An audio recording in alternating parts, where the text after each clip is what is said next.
Hey there, and welcome to the Windsor Star News Cafe. I'm Dylan Kristy, and I'm here with Don McArthur. Okay, classes are on, but some 50th anniversary events have been canceled as 300 workers hit the picket lines at the University of Windsor. That's right. Talks broke down over the weekend between the University of Windsor and CUPE Local 1393. Dax Melmer talked to CUPE President Dean Roy over the weekend. He had a lot of great quotes. He said it pretty much came down to job security, which is usually the big one. Now, this union represents all lab technicians, IT workers, plumbers, carpenters, graphic designers, and nurses. Okay, and here's Dean Roy himself. Unfortunately, the employer put a final proposal on the table to us which had major concessions to job security and pay equity job evaluation language, which our members are simply not willing to face. Everybody on campus is worried about contracting out, all the new buildings going up and where staffing is coming from those. And falling budgets, everyone is really concerned about their job and they're not willing to take concessions in job security right now. So unfortunately, we've had to put the picket lines up this morning and we'll be out here till it takes. We will absolutely be willing to head back to the bargaining table as soon as the university gives us any kind of indication that they're willing to make some moves. Yeah, we were making progress on the smaller issues. We signed off on a number of issues yesterday. Unfortunately, the two big issues, the job security and, as I said, job evaluation pay equity, the university was willing to make no moves on what they had have been major concessions for our members. So we've been given a pretty clear mandate by the membership that there were no way they were going to accept that. So we pretty much had no decision but to call the strike last night, unfortunately. Well, I haven't been around to the picket lines this morning. I actually talked to people, but the one or two that I have made it to, everyone seems quite upbeat. They're quite fed up with administration. Everybody is really solid. They're all saying, yeah, it was time. We had to make a stand, or it's just been going downhill every contract. It's been, I think it's actually been 35 years since 1393 has actually been on strike. So we've had that long a labor peace, and that's the kind of union we are. We don't want to be out here. We want to be in there doing our jobs. And unfortunately, we've had to take this step. Okay, we are back. Now for his part, Dr. Alan Wilderman, he says this: you have to live within your means and you have to try and find collective agreements that are going to let you do that. So, you know what I mean? Times are tough, more with less. That's the message from University Brass. Yeah, for sure. Now, this really hasn't affected students too much. It shouldn't. Students are still going to school, going to classes, but we actually have a co-worker here who actually wasn't able to take his kid swimming lessons today because it's held at the university. So there are people who are being affected by this. Just because they didn't want to cross the picket lines and that sort of thing? Yeah, exactly. Another big thing, there was all these events planned for the university's 50th anniversary. They had all these celebrations planned, and so a lot of those, I think more than a dozen, have been canceled until further notice because of the strike. Exactly. Stay tuned. And of course, the University of Windsor is supposed to be doing a lot of big-time construction projects downtown, convert the former armories, convert the old Windsor Star building. Yeah. You know, so the workers, of course, they're a little leery about outsourcing. And the University of Windsor is actually behind schedule. These things should be shovels should be in the ground. So hopefully, we see some action on that front soon. Rejuvenate the downtown core. For sure. Also, I just want to give some props to Rebecca Wright. She wrote the story. She did a great job. She talked to a lot of students who were on campus on Sunday and got a good spectrum of opinion. Some students actually support the workers, the strikers, saying that they understand that job security is important, but then she also found some people who said that you can't, like in this day of age, it's the 21st century, job security is harder to come by. People should just be happy to have a job. So, yeah, both sides of the fence there. Race to the bottom. That's right. Race to the bottom. Okay, man, ripped right from the pages of a Hollywood script. Chaos in Motown this morning. They might have caught this guy. By now, let's hope so. Craziness. Yeah, I checked right before we came down here. Police are still hunting for 25-year-old Abraham Pearson. He was to appear in the Frank Murphy Hall of Justice today for sentencing in Detroit. But while he was there, he actually stabbed the deputy sheriff multiple times in the neck with a shank that he made out of a comb, they think. Well, it was a shiv, Dylan. A shiv? Is there a difference? You shank people with a shiv.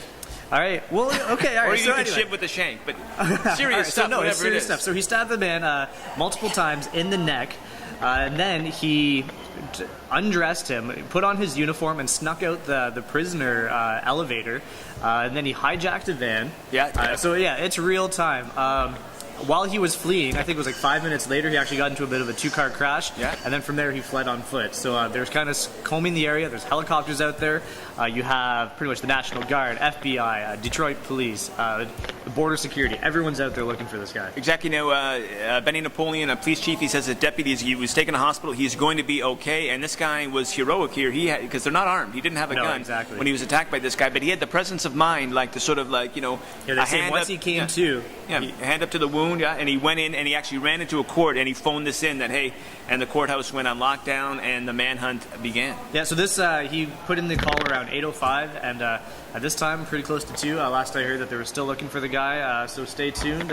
Pretty crazy. He also goes by the alias of Derek White. He's 5'6", 155 pounds. He has a tattoo on his arm, Hot Boys, which apparently is kind of a group of Detroiters who are known for stealing automobiles. Okay, all right. Anyway, shiv or shank, whatever you want to call it, you wouldn't pull that with Dolph Ziggler. That's right, yeah. So in this very spot over the weekend, you had the... I guess you were lucky enough to be able to sit shoulder to shoulder with Ziggler. We had a packed house here at the News Cafe right before the live event at the WFCU Center. Yeah, it was crazy. It was 2 o'clock on Saturday. This place was packed. All down here. Over 100 people, rabid wrestling fans, came to see Dolph to show off Ziggler.